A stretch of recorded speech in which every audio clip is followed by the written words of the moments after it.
Om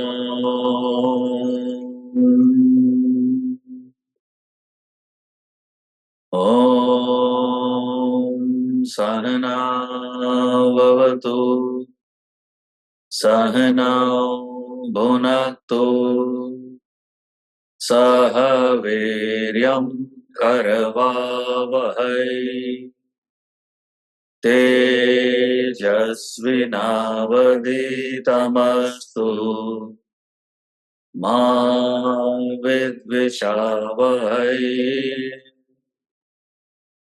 Om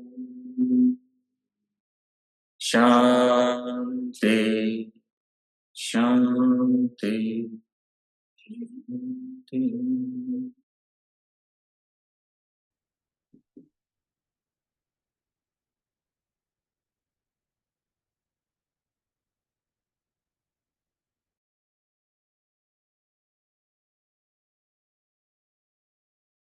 So the portion we are studying over the last few weeks, the perfect human being, Sthita Prajna. And when Arjuna asked the question, he wanted a complete description of the nature, action, internal condition of a perfect enlightened soul, which Krishna gave from 55 onwards. And what is more important is, at least for us, okay, we are inspired by that state, but how do we get there? And that's what he's focusing on now. So the human mind is attached, involved in the world, because the world provides that instant gratification. So only the intellect can see past that. We have this incredible equipment called the intellect, which can see past the instant feelings of your mind and look at what will really benefit you in life. So that's what he talks about now. From 60 onwards, he talks about the importance of the intellect, because in 60 he says, even a wise person, a wise man, the turbulent senses, even when a wise person is striving, carry away the mind. And then in 67, he says the mind carries away the intellect. He doesn't say that in 61. So you got to note these little clues. So why he doesn't do that is from 61 to 66, he gives you the importance of the intellect. So I often give this example of the moth, right? A moth has a mind. It doesn't have an intellect. The mind gets attracted to a flame. I'm repeating the example so it sticks. How we are different as human beings. So the moth cannot understand that the flame will burn it. It is so attracted, it dies. It goes and dies.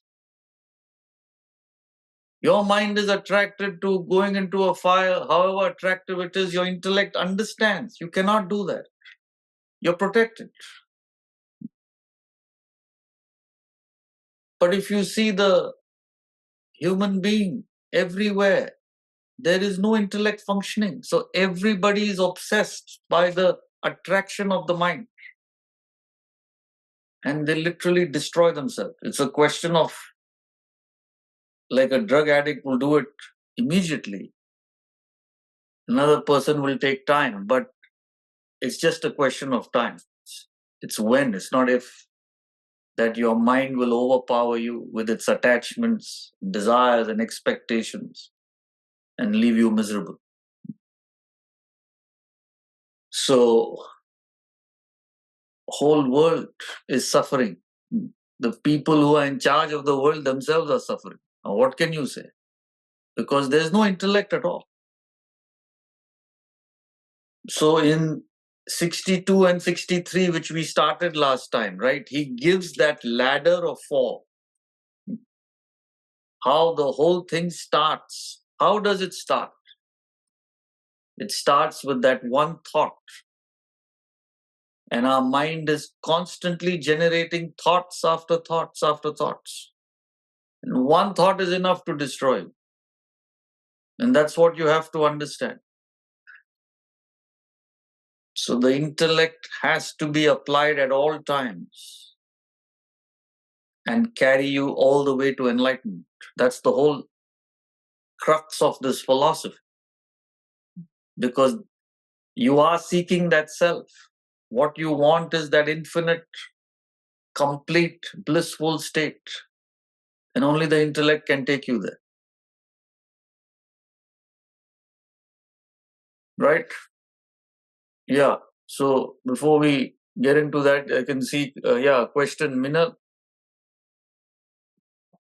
Hari Om Gautam ji, can you hear me? Yes.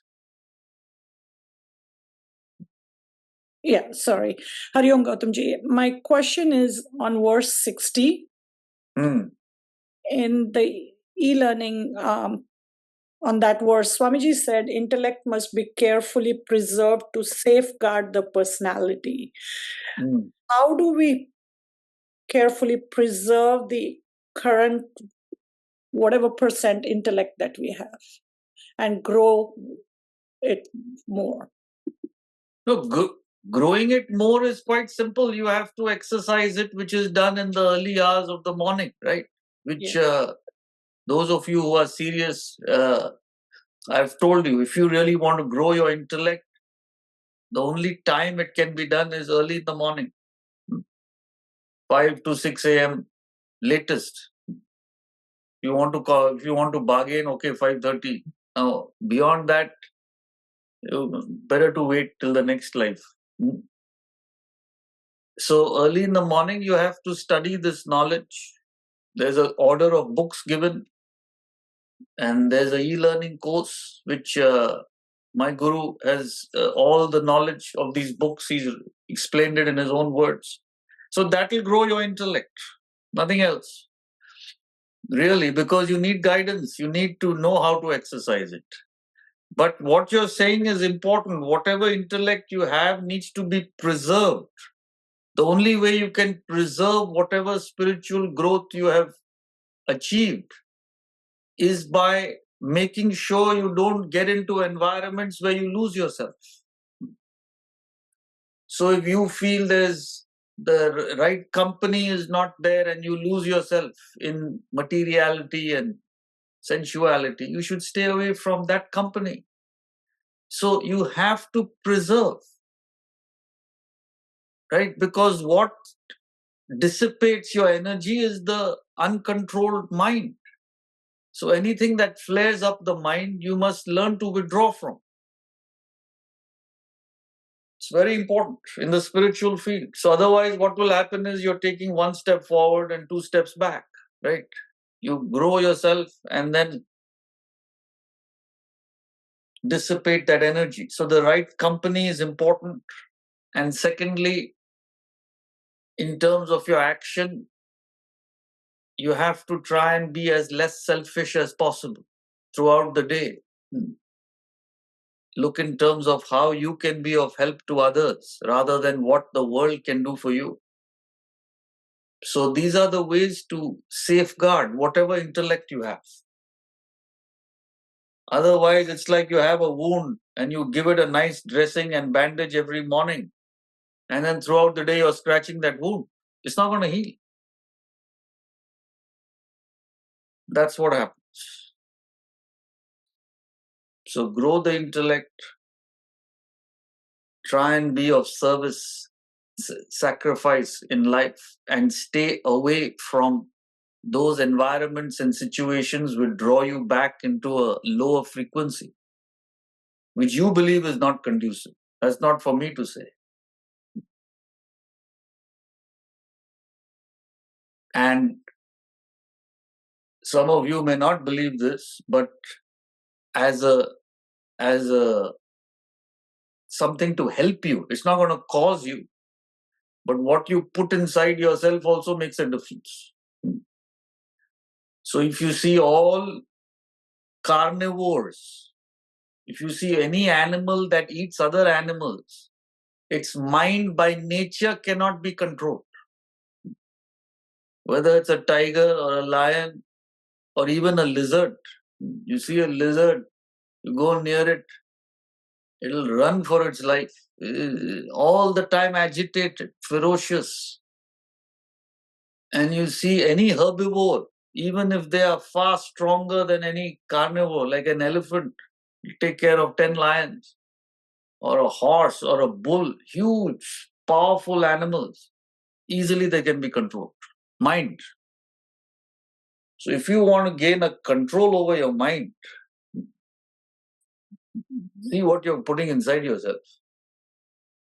So sattvic, pure food also makes it conducive. It won't cause it, but it'll help. Makes it conducive. I know people who are vegetarian and their business is Ponzi schemes to cheat others. It's not that because you don't eat, you'll become pure. Doing everything else, this will make it conducive. So these are the tips you need to do to preserve whatever intellect you have. So you see fellows wanting, any even human being, fellows all the time ferocious, wanting to destroy others. You see what they eat. Believe it or not, that's not, it's purely observational. So you see the animal kingdom, it becomes clear. So your time of day you get up, what you eat, the company you keep, and having an unselfish attitude. Now, I've given you the whole picture. These are the things you need to preserve. But what will grow your intellect is your early morning study and reflection, where you actually exercise your thinking. And then we have 3 talks a week is more than enough, along with your early morning, where you have a chance to discuss and understand and clarify.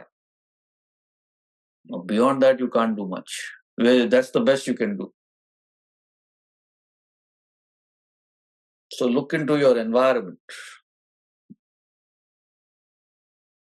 Yeah, Vikram? Gautamji, there is a question from Sandra. As the morning is the most conducive time, was the Bhagavad Gita disclosed to Arjuna in the morning by Krishna? You see, that disclose, we're not talking about information being given. Yes, if it was given early in the morning, it would have had the maximum impact, but it's not practical. You can't say all the battle to come, be assembled at 3 a.m. for the battle, so I can give the talk at 4 a.m. It's impractical. So the taking of information can be done at any time. See, some of you attend the morning session and then we have an evening session. There's a total difference. Morning is far more conducive. Evening is a tamasic time where it is difficult to concentrate. But still, that's not essential. Essential is that your intellect is available to think on your own early in the morning. So you need that time to yourself. And yes, you can listen to the e-learning. That would be a great impact early in the morning. Don't listen any other time. So one day you can listen and the next day look at your notes and the textbook. That's how you grow. But it has to be done early in the morning. So all of you must make that effort. You're getting up at 6:30, make it 6. You don't have to do 5 straight away. 6 a.m., make it 5:30. It's easy. And the earlier you get up, you'll sleep early also, automatically. You'll feel tired. So you'll get used to it. There's no problem. Yeah, Shreyas, you had something? Yeah, very simple. Hariom Gautamji. Simple clarification of a definition of a word from 2 weeks ago. Ahimsa. If you could just clarify the definition, that's all I'm looking for. Ahimsa is translated as non-violence, non-killing, but it does not mean that literally. Ahimsa is an attitude of not wanting to hurt. That is very important. You may have to hurt. See, for example, a person is in a crowded place and he starts shooting innocent people. There's a policeman there who shoots that fellow down. He doesn't want to hurt, but it's necessary in that situation. You understand? So he's still practicing ahimsa, even though he shot that person. So Krishna is advising Arjuna to practice ahimsa in the Gita few times. And same Krishna is telling Arjuna what? Kill your own family, your own friends on the other side. So how can it mean not killing? So these simple misunderstandings have led to serious repercussions, especially in a country like India, where they blindly followed it without understanding the meaning. So it was taken advantage of thousands of years, invasions after invasion, because they know the passive people they easily plunder and loot the fellows. See, one wrong misunderstanding, what a price you have to pay. So you better make sure you understand these concepts. Renunciation does not mean renunciation of action. It means renunciation in action.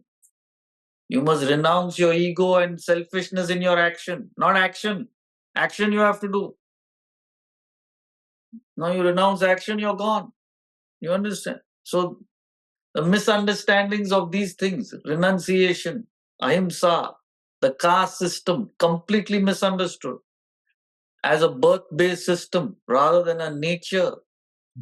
It's a classification based on your nature. An accountant's son is not an accountant automatically. What sense does that make? You do what your father did. It has no meaning whatsoever. You have to do what your nature is. That's what it was. A nature-based classification. Then fellows wanted to exploit the other people. So they made it a birth-based classification. Destroyed the whole country till today. Till today they do killings and all in the name of caste. Unbelievable ignorance. So what can you say?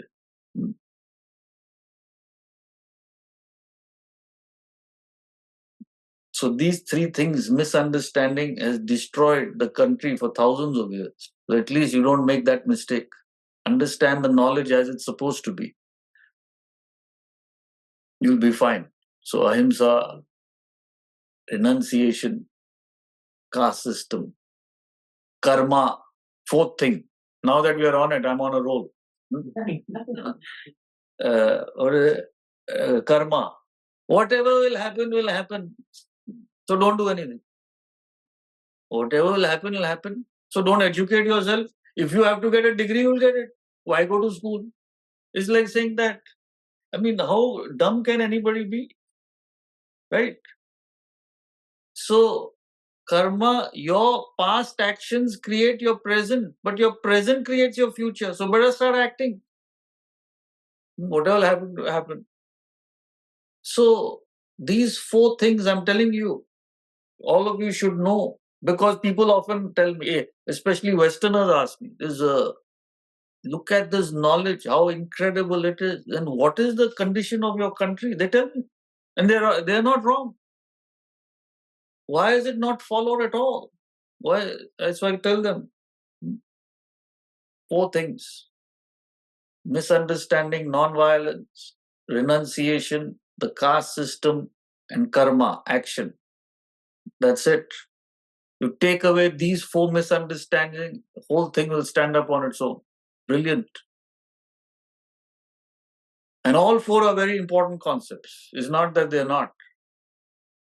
But one little misunderstanding, whole thing goes upside down. Can you believe? I've just explained 3,000 years of history to you. You yourself don't know.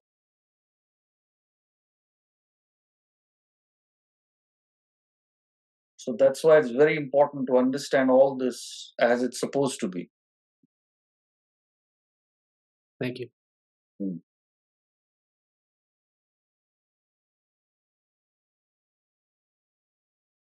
So 62 and 63, which we chanted, no, last time? Yeah, we chanted it. He talks about how the fall happens. He goes right to the source and gives the effect. So the whole thing starts with one thought. So you wanted to put that up, Mithal? You said you made something. No? You made some ladder. You made a ladder of fall. You made it like a ladder also. That's good. So it starts with a thought. One thought. You see the board there. Dhyayato Vishayan Pumsaha. It just starts with a thought. And if you don't control that thought, that's what he says. Sangha teshu upajayate. Arey, you missed one ladder. Hello. You already went to desire. Kamal. So you already fallen before the fall. So from the thought comes sangha, attachment, which is missing there. Because he didn't even get into attachment, straight he got into desire. So, and when attachment is that one little thought connecting you to the object, which was not there before. So you miss that object if it's not there. This is attachment. Even at that stage, you can control. But if you don't, next thing is desire.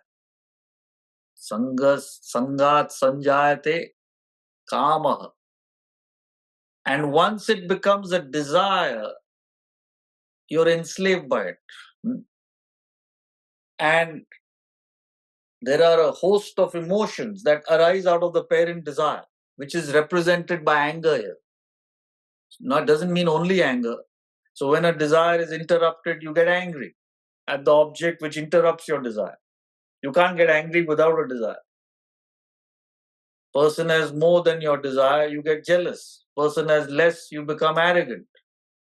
The desire becomes overwhelming, it becomes a greed, an obsession. These are all emotions from that parent desire. And how did that desire start? With a thought.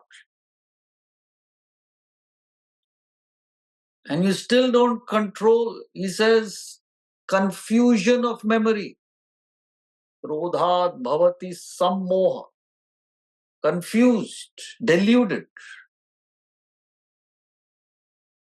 From confusion of memory, loss of intellect.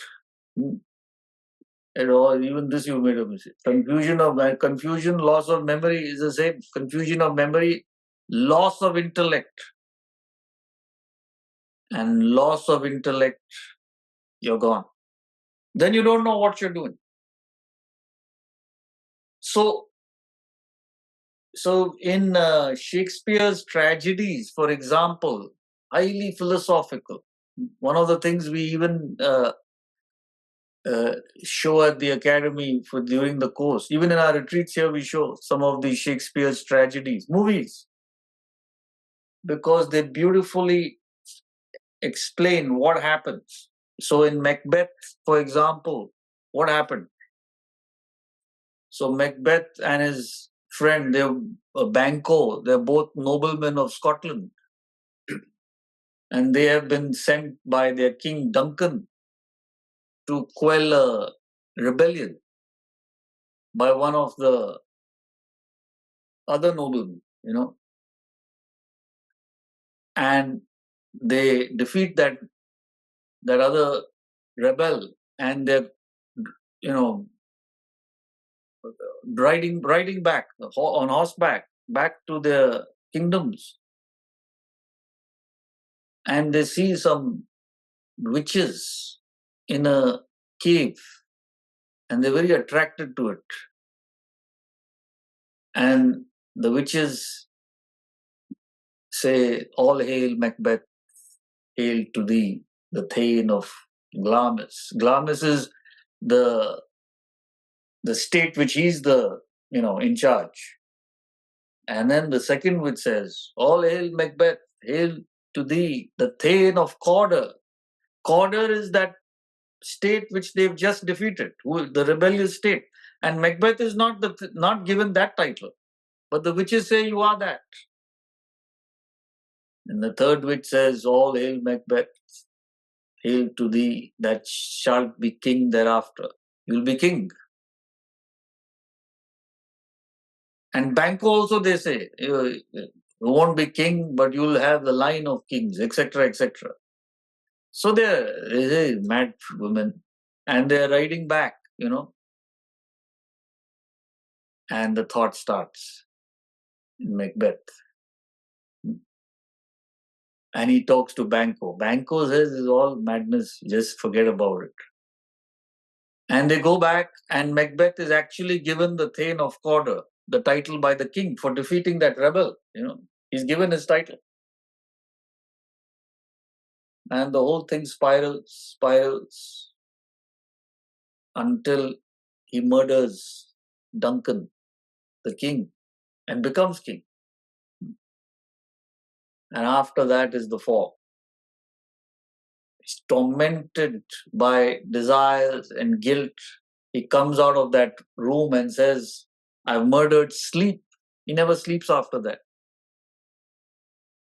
And he has to kill and kill more and more people, which is the normal thing with these dictators and all. Go on, the insecurity keeps growing until he's destroyed. But why I'm giving you that story is, what is the significance of those witches? The witches represent the thoughts in your mind. The mind will never ever be satisfied with anything in the world. So it will constantly crave for more. Doesn't matter what you have. It's not possible.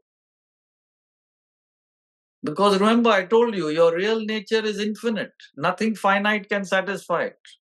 And the world, everything is finite. It's not possible. Simple things should be taught when children are 3 or 4. The finite world cannot satisfy your infinite mind. See, the whole thing will change. So, Banco represents the intellect. See, you have the choice. Macbeth went along with the mind. All you have to do at that point is what Banco did. Forget it. Some mad fellow talking something to your own mind, not somebody else talking. I have enough. I have 2 eyes to see, 2 ears to hear. There are people without eyes. Whatever I can act, I'll get it. Simple thing, just like that. All you got to do is that. Mind can ask for anything. You want it, also work towards it. And you dismiss that thought. But Macbeth did not dismiss that thought. That's the ladder of fall. That's the fall. The thought became a desire. Attachment became a desire. Desire became an obsession. He lost his memory. Memory in the sense he forgot who he is, what his obligations are in this world.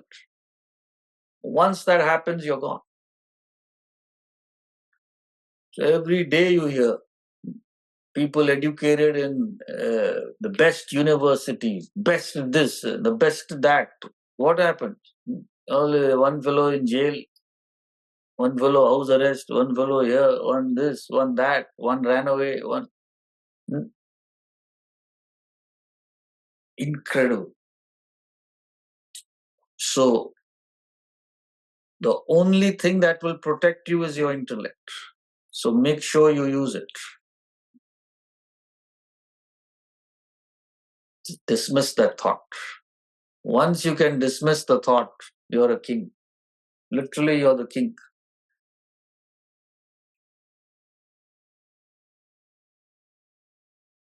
So many cases. See, one of the saddest things, there's a Formula One driver, Schumacher, one of the greatest in history. And just retired. They retire at the late 30s, has hundreds of millions of dollars, literally, and time to enjoy his life. But what is it? You want one more thrill, one more. And he had an accident, skiing accident. And I think he's still in a coma. It's been, 8 years or family's trying, spent everything on trying to get him back. For what? That one extra thrill. Let's go down that dangerous slope. Where it lands up.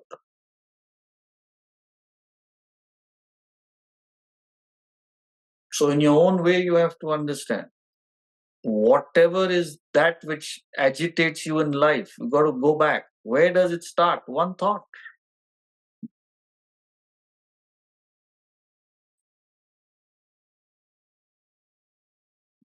Just one thought. Dhyayato vishayan pumsa. A man musing on dhya. Vishayan means any object. Dhyayata means, dhyaya means to think.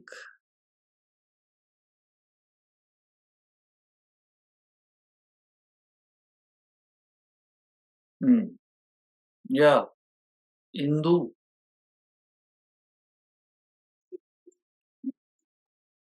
Go ahead. Hari Om Gautamji.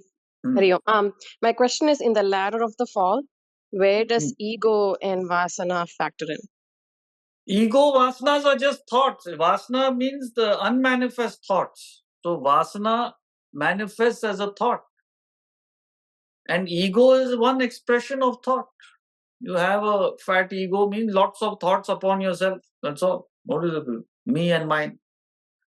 So, it's all included in the thoughts. Francia? Hari Om Gautamji. I was wondering if there's like a way that if once we get caught up in this loop, right, before we hit destruction, are there like exits that we can take somewhere in between? Like you have the thought and that creates the attachment. At that point, you can say, we use your intellect and say, but I won't desire it. But the thought and the attachment has been created. But then as you get further down the ladder, what can we do to exit route?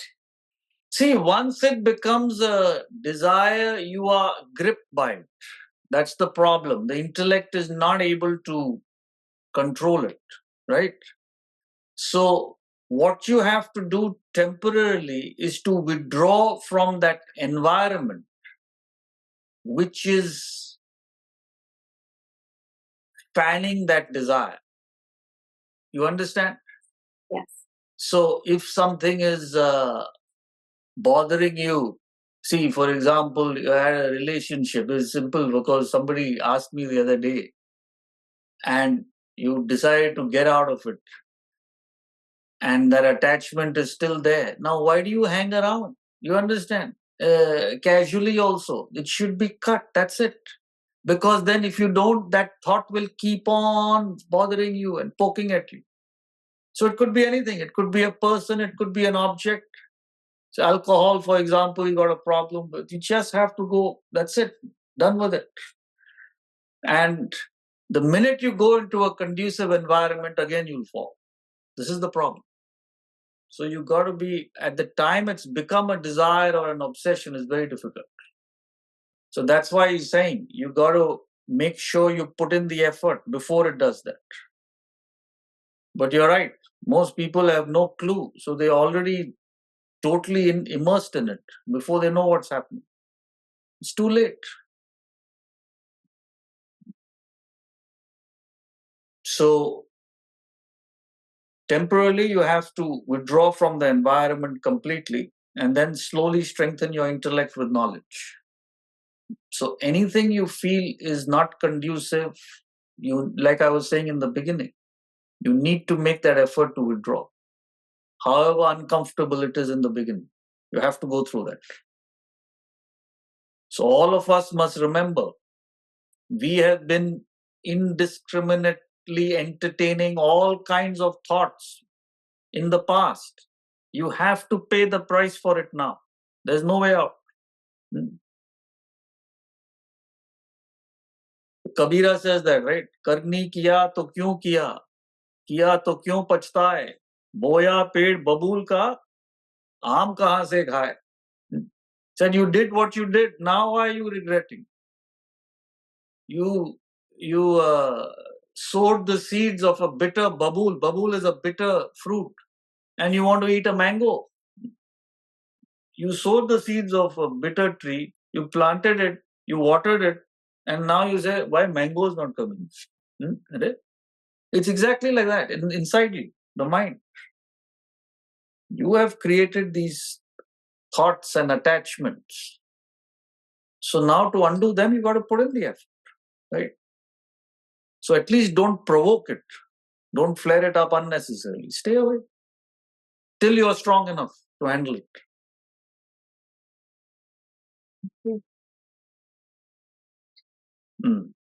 Shweta?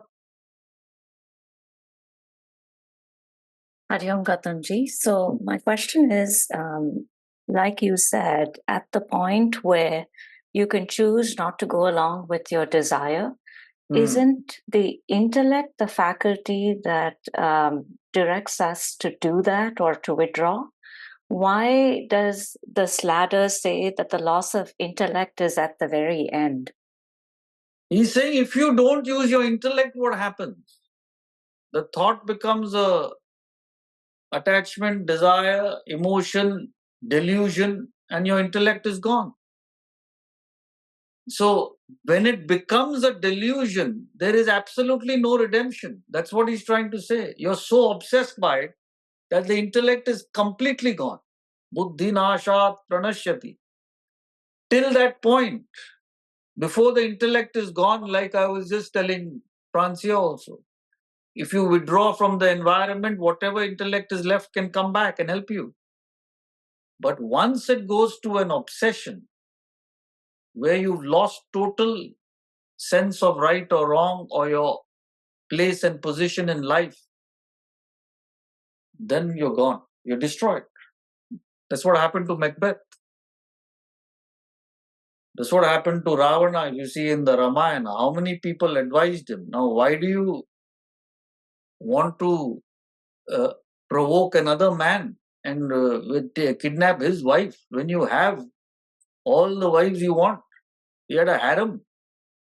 No, that person. And he disregarded all his advisors, everything.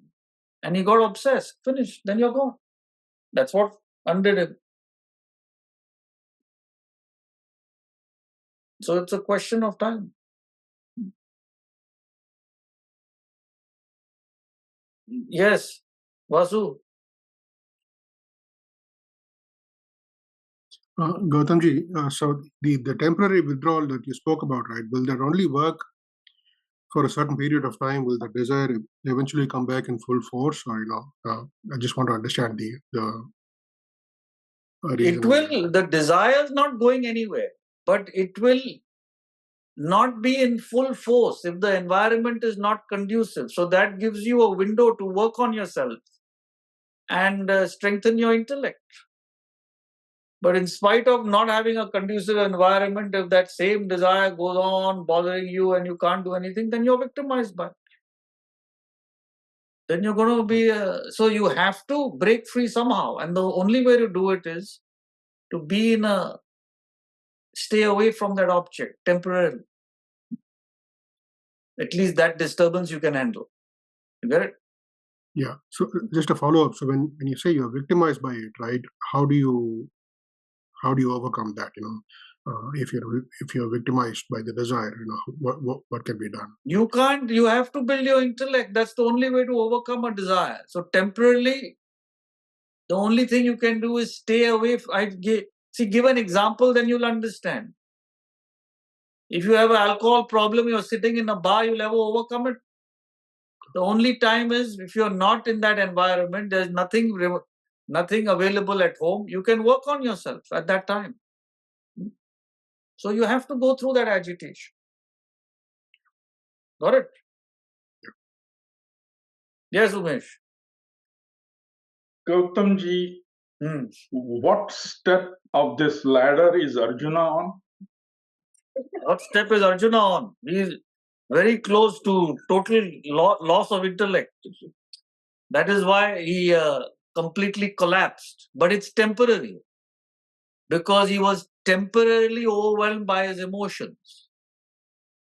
So that is the whole significance, that he got so overwhelmed by his emotions that he couldn't function at all. He was paralyzed. But he had access to this knowledge. So it's all symbolic. See, as long as you are dedicated, you commit yourself and you have access to the knowledge, you can overcome it. That's the whole significance of the Gita.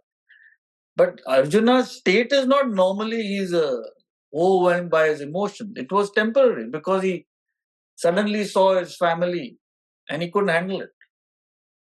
But the minute he got his bearings back and he got the knowledge, he was able to fight. So he definitely lost his intellect, but temporarily, not to a point where it was not retrievable.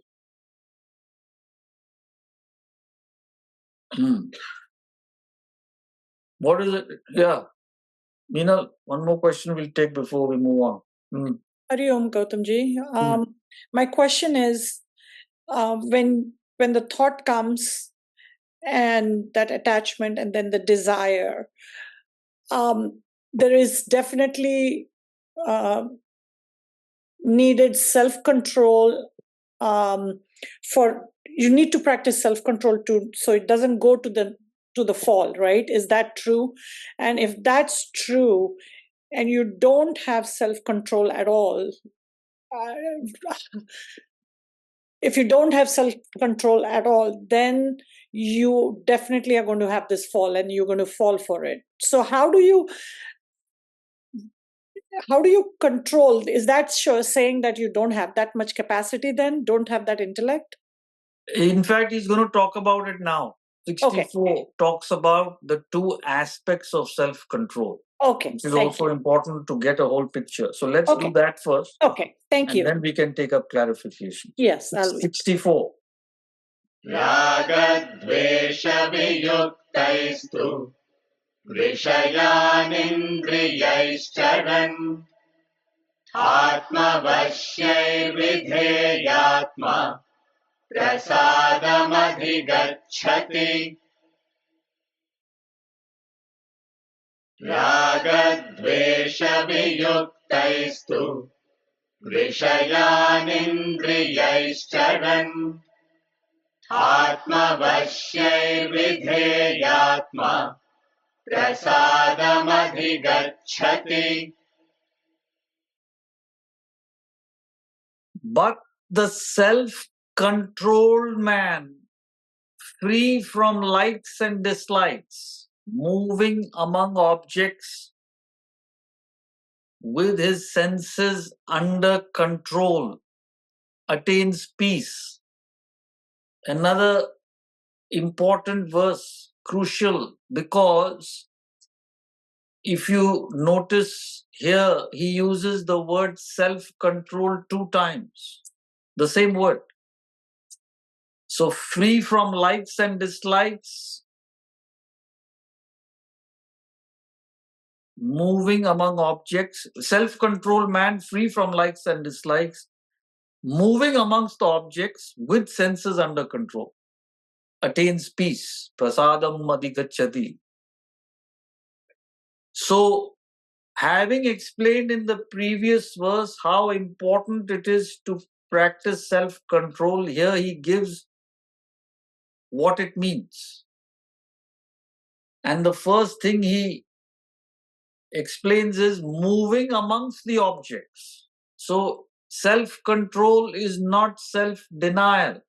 You don't have to deny yourself the senses. Senses are meant to be enjoyed. But you cannot let that desire become an uncontrolled craving. That's when they destroy you. See, a person wants to have a couple of drinks, he enjoys himself, that's fine. But he loses control, he becomes an alcoholic. That's the problem.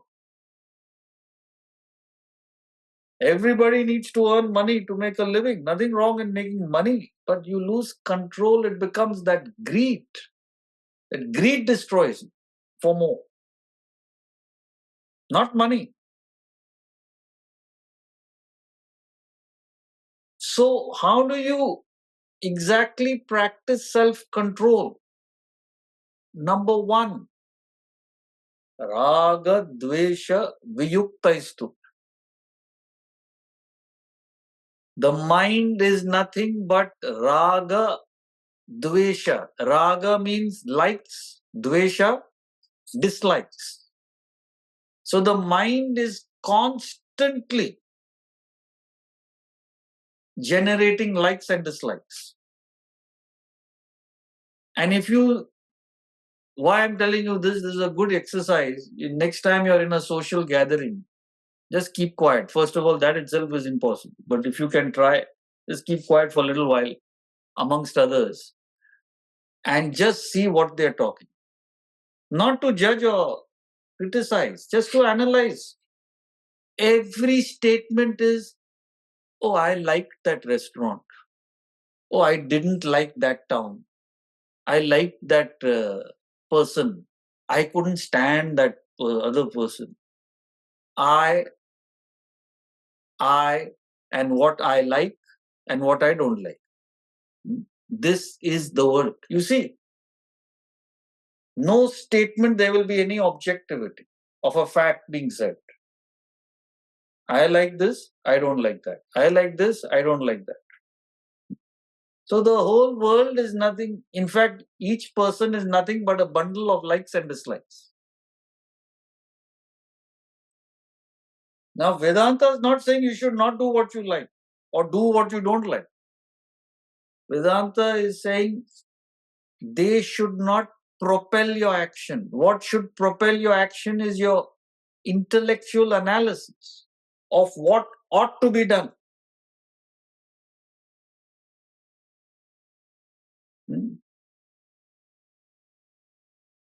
What do you ought to do? You have a commitment to your work. One morning you don't feel like going to work. You'll act on that feeling. Your intellect says, I ought to go to work, and you go. That's it. You feel like eating junk food all the time. Can you just eat that? Your intellect has to come in and say, what is healthful? What do I need to eat? So the whole problem is the actions are propelled by your likes and dislikes. Everything, morning to evening. So the intellect is not used at all. First aspect of self-control, intellect is the deciding factor. What ought to be done? That's the central teaching of the Gita. You'll see it in the next chapter, Karma Yoga, where he actually talks 43 verses, pure karma. What is the right action? So it is action based on duties, not rights. What ought to be done in this world? So that is one aspect of self-control. Second aspect of self-control, which is equally important. This is before the action. What we've just talked about is before action, right? You must act on your intellect, not your mind. You may like to do it as long as the intellect says it's okay, do it. That's also not a problem. But it should be based on the intellect. Second thing, what happens is after the action is over, the mind still won't leave you alone. Look how deadly it is. It goes back into the past experience which is already over and starts lingering in it. And this lingering is what produces more and more desires in the mind. So even though you may do the right action, you have to be aware even after the action what is happening. So let's say you go to a nice restaurant, nothing wrong in going. You enjoyed the meal. So far, so good. Now, after the meal is over, why do you go on lingering about that? What a lovely food. So, what is that doing? Not only is that preventing you from enjoying the present, but you are creating more desires for that action, for the future. So, you're destroying your present and your future. So, people, that's all they do. Their actions are based on likes and dislikes, and they are constantly lingering in the past. And you don't believe me? What is the test of lingering? You'll say, I don't linger. It's an absolutely false statement. Huh? Pictures, photos. People come here, anyone comes here for the first time, I told you, they say, oh, what a lovely house. Nothing lovely about it, just a normal house. In fact, there's nothing here. You know what? Because for the first time in their life, they're going to a place where there's no picture at all. There's nothing on these walls. Zero. You go to anybody's house.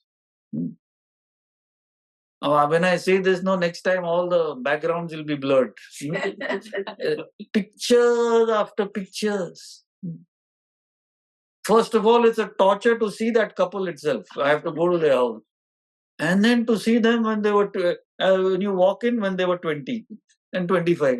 And this is when we met 30, 35.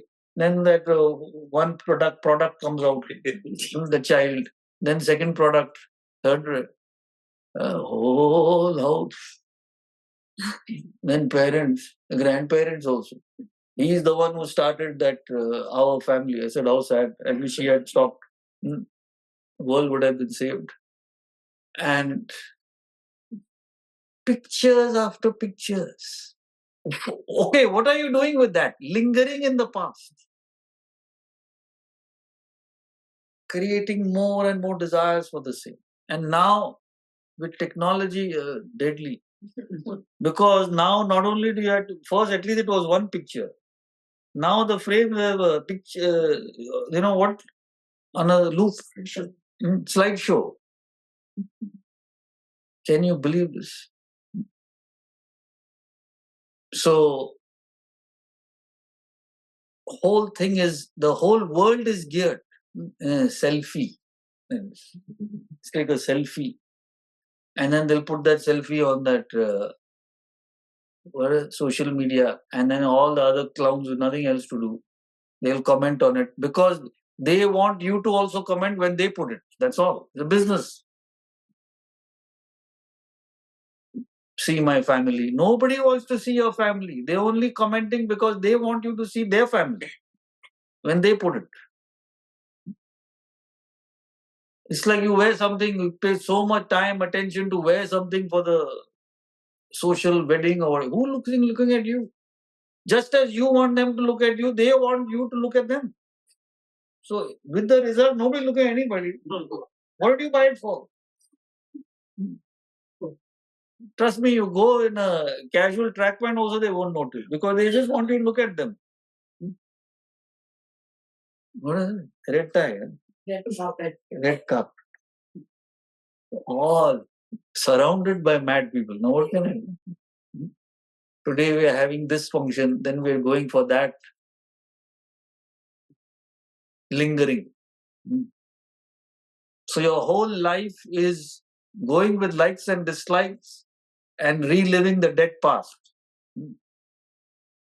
Why do you look at yourself? In fact, depressing. You are what you are now. Why look at yourself 20 years ago? So that's why they love to go movies, because they can imagine themselves as the man imagines himself as the hero, the woman imagines herself as the heroine. That's the entertainment. Trust me. This is not madness. I don't know what it is. So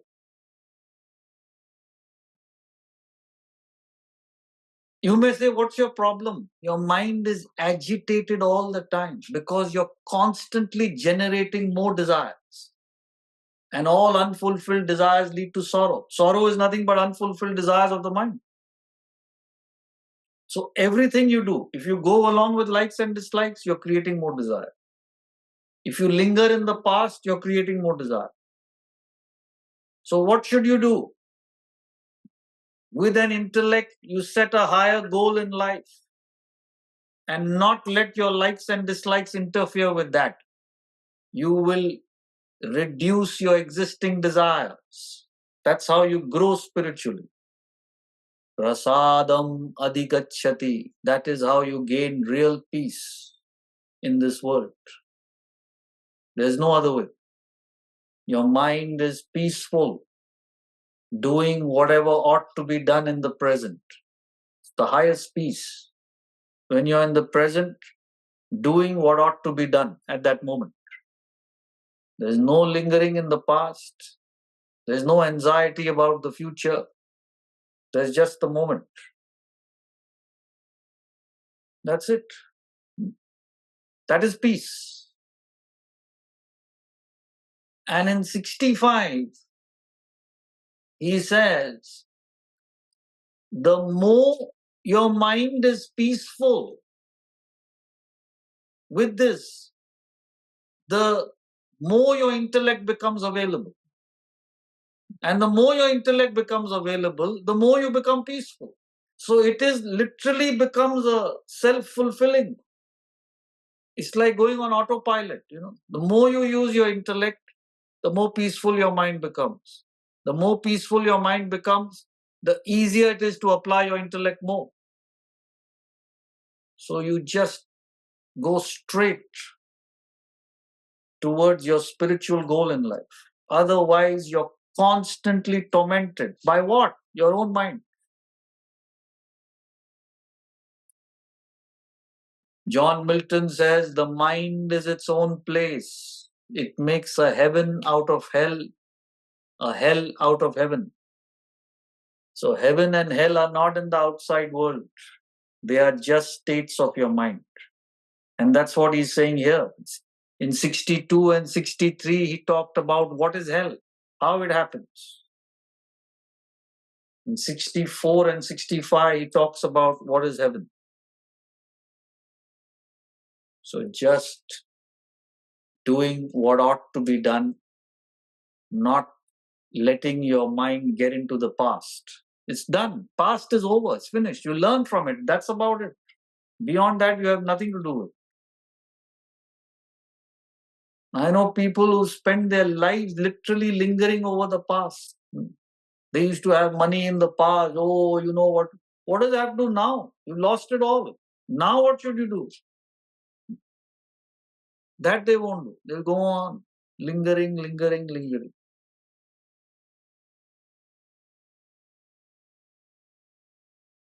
So you have a finite lifespan. And even that you waste in worries of the past, anxieties of the future. So we'll get to that next time in 65.